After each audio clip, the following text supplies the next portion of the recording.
నమస్తే, welcome to our channel. నేను మీ రిషి. ఈరోజు మనతో పాటు ఉన్న గెస్ట్ ఎవరు అని అంటే, ఈ మధ్య కాలంలో చూసుకున్నట్టయితే చాలామంది సోషల్ మీడియాకు బాగా అట్రాక్ట్ అవుతుంటారు. సోషల్ మీడియాలో వచ్చే Instagram and Facebook and WhatsApp, ఇలా ప్రతి దానికి కూడా చాలామంది పిల్లల్లో కానీ యువత కానీ చాలా అట్రాక్ట్ అవుతూ ఉంటారు.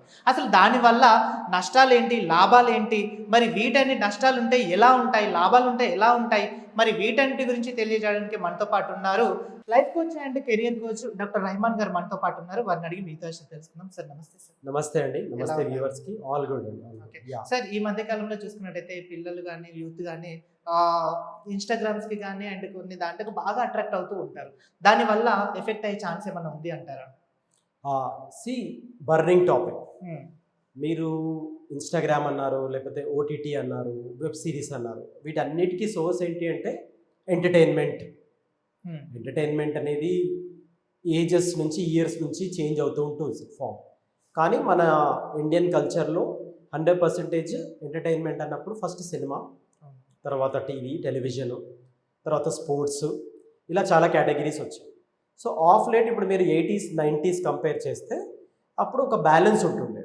ఏంటంటే లైక్ ఒక మూవీ చూడడము, థియేటర్కి వెళ్ళి బయటకు వచ్చేయడము, వాళ్ళ రెగ్యులర్ లైఫ్ వాళ్ళు గడపడం.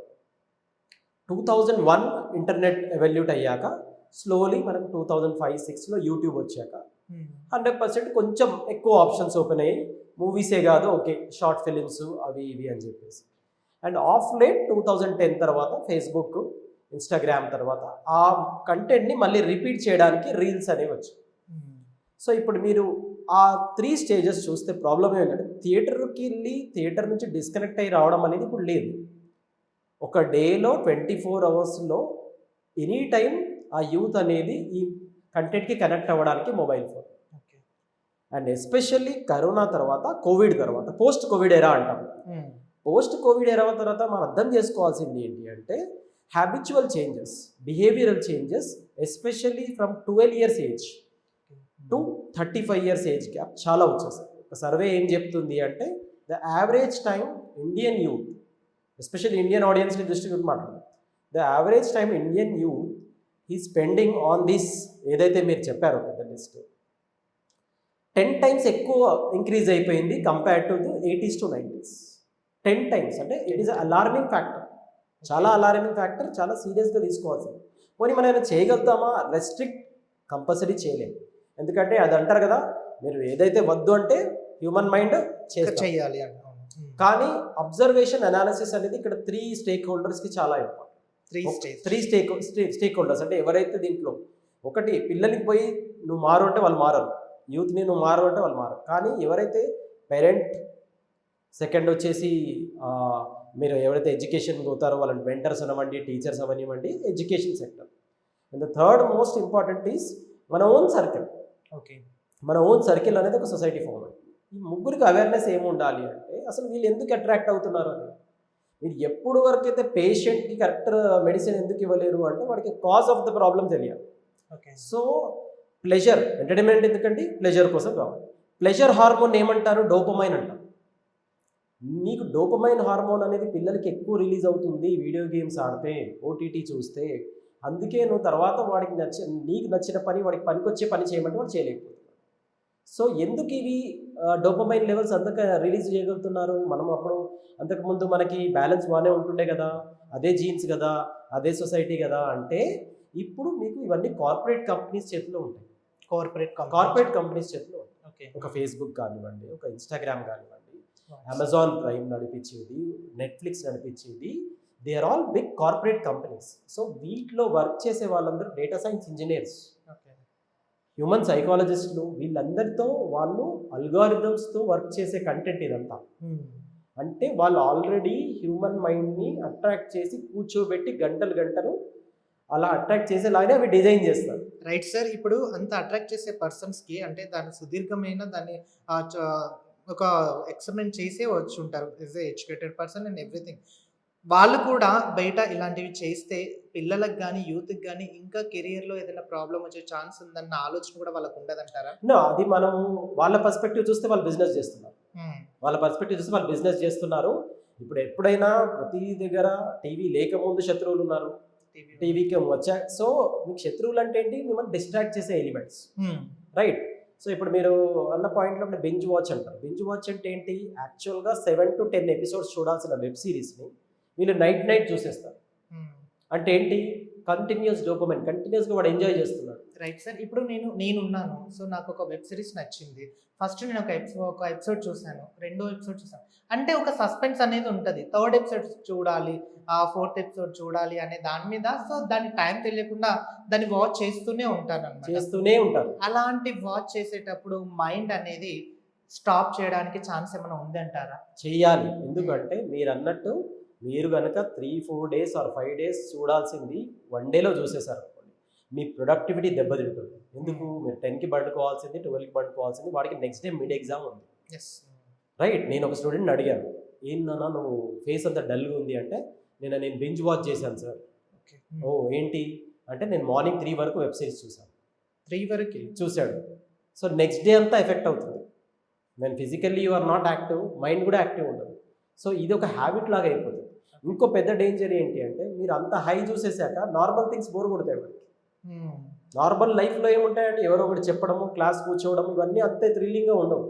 సో మీకు ఇప్పుడు ఓటీటీస్ కూడా ఏంటి, ఓటీటీ డామినేట్ చేసే జానర్ కూడా థ్రిల్లర్ జానర్, కానీ రియల్ లైఫ్లో అలా ఉండవు. సో అక్కడ సోషల్ ఇంబ్యాలెన్స్ అనేది స్టార్ట్ అవుతుంది. మీకు ఇంకొక షాకింగ్ ఎగ్జాంపుల్ చెప్తాను. ఇది కల్చర్ వరకు వెళ్ళిపోయింది. లాస్ట్ 5 yearsలో కల్చరల్ చేంజెస్ కూడా ఓటీటీ వల్ల చాలా వచ్చేసాయి.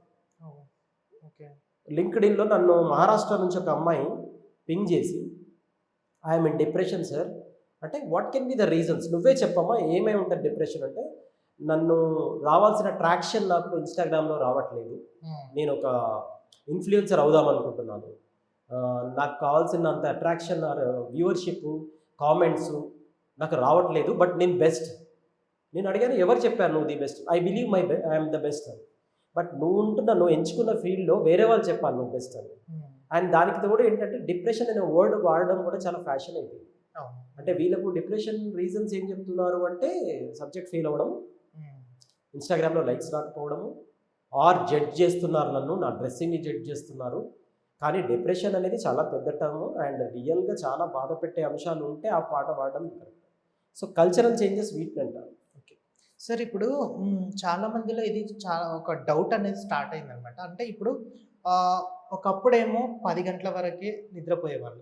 ఆ తర్వాత ఊర్లలో అయితే 8 o'clockకి, మ్యాక్స్ 7 o'clock 9 కల్లా క్లోజ్ చేసేసి అప్పుడు భయం ఉండేది కాబట్టి పడుకో. కానీ ఈ మధ్య కాలంలో చూసుకున్నట్టయితే ఒక్కొక్కరు 2, 3 దాకా, 3 దాకా, 4 దాకా కూడా మేల్కొంటున్నారు. సో అలాంటి వాళ్ళకి ఫ్యూచర్లో కానీ ప్రెసెంట్ కానీ ఎఫెక్ట్ అయ్యే ఛాన్స్ ఏమైనా ఉంది అంటారా? కరెక్ట్ అండి. ఎఫెక్ట్ ఆల్రెడీ అవుతుందండి. మనం మాట్లాడుతున్నప్పుడు ప్రతి దగ్గర ఒక కల్చరల్ చేంజ్ అనేది ఊరికే రాదు. అండ్ ఇప్పుడు in the era of social media or digital age మీరు ఏమైనా అనొచ్చు, ఊరు, టౌను, విలేజ్ కానీ, టౌన్ కానీ, సిటీ కానీ, మెట్రోపాలిటన్ సిటీ కానీ, ఈ డిఫరెన్షియస్ లేవు. కంప్లీట్లీ ఒకటే. చిన్న గ్రామ పంచాయతీలో కూడా ఒకడు అమెజాన్ ప్రైమ్ చూస్తున్నాడు, మెట్రోపాలిటన్ సిటీ కార్పొరేట్ కంపెనీలో హైటెక్ సిటీలో కూర్చొని కూడా అక్కడ అమెజాన్ ప్రైమ్ చూస్తున్నాడు. అంటే దాన్నే కల్చరల్ చేంజ్ అంటారు అనమాట. అంటే వాడు కొత్త విషయానికి ఎక్స్పోజ్ అవుతున్నాడు. అంటే ఇంతకుముందు కొంచెం చాలా ఫిల్టర్ చేసి చెప్పే విషయాలన్నీ ఇప్పుడు ఫిల్టర్ లేకుండా వచ్చేస్తున్నాయి. వీటికి సెన్సార్ ఉండవు, లాంగ్వేజ్కి సెన్సార్ ఉండదు, ఆ థాట్కి, ఆ జానర్కి సెన్సార్ ఉండదు. సో ఇవన్నీ స్లోగా ఏవైతే not so regular, not so normal అనుకునే విషయాలు వాడికి మొబైల్లో చాలా నార్మల్గా కనిపిస్తున్నాయి. ఇది స్టేజ్ 1. కానీ అక్కడికి ఆగదు. అతను రియల్ లైఫ్లో కూడా ఇంప్లిమెంట్ చేయడం స్టార్ట్ చేస్తాడు. దానివల్ల ఏంటంటే ఈవెన్చువల్గా ఒక జనరేషన్కి రావాల్సిన కల్చరల్ చేంజ్ సడన్గా వచ్చేసరికి కూడా ఇండియా లాంటి కంట్రీలో సొసైటీ ఇంబ్యాలెన్స్ చాలా స్టార్ట్ అవుతుంది. అందుకే మీరు చూస్తున్న ఈ ఎర్లీ డివోర్సెస్ అవ్వచ్చు, too many of life style issues కావచ్చు, అండ్ ఇవి తట్టుకోవడం చాలా పేరెంట్స్ కూడా బయటికి చెప్పుకోలేదు. మన దగ్గర అదొక ప్రాబ్లం, బయటికి చెప్పుకోలేకపోతున్నారు. బట్ అందరి ఇళ్లలో ఉంది ప్రాబ్లం. Right sir. ఒకవేళ ఇప్పుడు మీరు ఇలాంటి కేసెస్ని మీరు ఏమైనా సార్ట్అవుట్ చేసిన సిచ్యువేషన్ ఉంది అంటారా? ఎస్, ఆన్ ఏ డే చెప్పుకొని చాలా డైరెక్ట్గా వస్తారు, చెప్పుకోకుండా కొన్ని వస్తారు. అందరికీ ఒకటే అండి, ఒక ప్రాబ్లంకి సొల్యూషన్ అనేది ఆ ప్రాబ్లమ్ని డిఫైన్ చేస్తే ఉంటుంది. ప్రాబ్లమ్ని స్టెప్ బై స్టెప్ డిఫైన్ చేసుకుంటూ పోవాలి.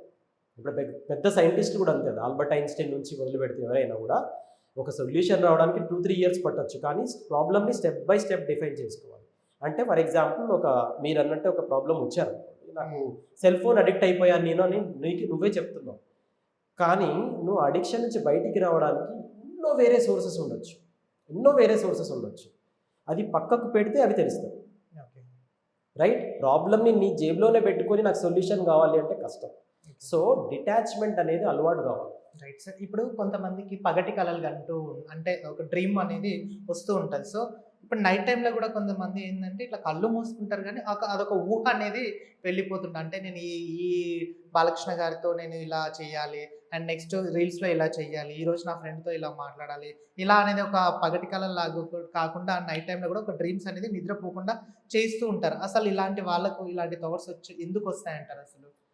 మంచి క్వశ్చన్ అండి. టాలెంట్ అనేది జనరేషన్స్ మారినా కూడా టాలెంట్కి ఒక ప్యూర్ డెఫినేషన్ అనేది ఉంటుంది. టాలెంట్ అంటే ఏంటంటే నీ ఇన్నర్ ఎబిలిటీస్కి ఏదైతే నువ్వు బాగా చేయగలుగుతావు, వేరే వాళ్ళకన్నా 10 మెంబర్స్లో నువ్వు ఒక్కడివి కొంచెం డిఫరెంట్గా చేయగలుగుతున్నావు. ఆర్ట్ అవ్వచ్చు, కంప్యూటర్ ప్రోగ్రామింగ్ అవ్వచ్చు, విజువలైజేషన్ అవ్వచ్చు, రకరకాల ప్రొఫెషన్స్ ఉంటాయి. సో ఇండెఫినెట్గా నీకు ఒక ఇన్స్టింక్ట్ ఉంటుంది. ఆ టాలెంట్ తోటి వచ్చే ఏ యాక్టివిటీనైనా నువ్వు దాన్ని గొప్పగా తీసుకోవచ్చు. ఇన్స్టా రీల్ అనేది 100% టాలెంట్ అనలేము. ఎందుకంటే ఇన్స్టా రీల్ అనేది ఒక ఇమిటేషన్ అవ్వచ్చు.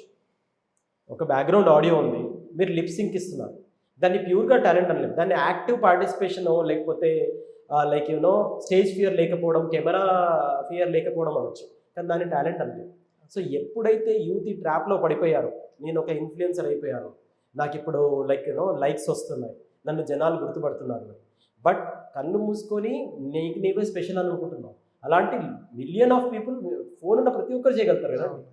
విలేజెస్లో చేస్తున్నారు, దానికి లిమిటెడ్ ట్రాక్షన్ ఉంటుంది. 1 month తర్వాత మళ్ళీ ఇంకొకరు ఫేమ్ అవుతారు. సో ఇది లాంగ్ టర్మ్ కెరియర్ కానీ లాంగ్ టైం సక్సెస్ కానీ వాళ్ళకి ఇవ్వదు. మీ ఇన్నర్ టాలెంట్కి సూట్ అయ్యేది. మీరు అన్నట్టు పగటి కళలు కనే వాళ్ళు చాలా మంది పగటి కళలోనే ఉండిపోతారు. వాళ్ళు 30 years అయిపోయాక అప్పుడు ఏమీ చేయలేని పరిస్థితి. సో చాలా లైఫ్ స్టైల్ కాంప్రమైజ్ అయిపోయి పాపం ఇంట్రోవర్ట్గా గడిపేస్తారు. సో సోషల్ మీడియా వల్ల ఉన్న ఏదైనా డేంజర్ ఉందంటే చాలా పాజిటివ్స్ ఉన్నాయి. కాకపోతే ఏదైనా డేంజర్ ఉంది అంటే మాత్రం నువ్వు ఏం చేయాలో డిసైడ్ చేసుకోలేక ఏదో ఒకటి చేసుకుంటూ టైంపాస్ చేయడానికి ఇప్పుడు ఇది బాగా హెల్ప్ అవుతుంది. సార్, ఇప్పుడు ఒక మనిషి బిహేవియర్ ఐడెంటిఫై చేయడం ఎలా అంటారు అసలు? అంటే ఇప్పుడు నేనున్నాను, నాలో ఉండే మైండ్ సెట్ ఏంటి, దానికి తగ్గట్టు మీరు ఎలా ఉండాలి అనే దాన్ని ఎలా డిజైన్ చేయొచ్చు? వెరీ వెరీ గుడ్ క్వశ్చన్ అండి. ఎందుకంటే మనిషి బిహేవియర్ని అండర్స్టాండ్ చేసుకొని తనకు ఒక క్యారెక్టర్ నేమ్ ఇవ్వడం కానీ, తను సైలెంట్ పర్సను, తను యాక్టివ్ పర్సను, తను ఇంట్రోవర్ట్ అనో, తను ఎక్స్ట్రోవర్ట్ అనో అని డిసైడ్ అవుతూ ఉంటారు.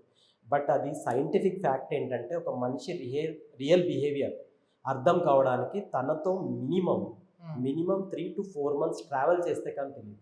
3 to 4 months క్లోజ్ అబ్జర్వేషన్. ఎందుకంటే స్టేట్ ఆఫ్ మైండ్ అనేది డిఫరెంట్గా ఉంటుంది. So multiple state of minds ఉంటాయి. కాకపోతే జడ్జింగ్ పారామీటర్స్ కొన్ని ఉంటాయి. ఏంటి అంటే మనిషి ఫస్ట్ వాడికి లిజనింగ్ ఎబిలిటీ ఉందా లేదా, అవతల వాళ్ళు చెప్తే వింటాడా లేదా. విని రియాక్ట్ అవ్వడం వేరు. అవతల వాళ్ళు ఏం చెప్పినా వినాల్సిన అవసరం లేదండి. ప్రతి ఒక్కరికి ఇండివిజువాలిటీ ఉంటుంది, కానీ ఫస్ట్ వినే తత్వం ఉందా లేదా.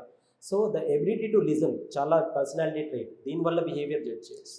Second, the way he's talking, what he's talking. ఎవరైనా ఏదైనా మాట్లాడచ్చు. ఇప్పుడు మీరు జర్నలిస్ట్, మీరు జర్నలిజం గురించి చాలా బాగా చెప్తారు, వేరే సబ్జెక్ట్ చెప్పలేకపోవచ్చు. అందుకని చెప్పి నేను మీకు పవర్ ఉందనో ఏదైనా కాకపోతే ద వే యూ టెల్ చాలా ఇంపార్టెంట్. ఇది రెండో పారామీటర్. థర్డ్ పారామీటర్ ఏంటంటే accepting that you don't know something and acknowledging that you know something. అంటే నాకు తెలియదని చెప్పే తత్వం కూడా చాలా రేర్. అది ఉందా లేదా అనేది మీరు గమనించి సైలెంట్గా డైరెక్ట్ క్వశ్చన్స్ అడగాల్సిన అవసరం లేదు. ఒక 20 minutes మీరు వాళ్ళతో స్పెండ్ చేస్తే తెలిసిపోతే వాళ్ళతో దూరం ఉంటే బెటర్, చాలా బెటర్.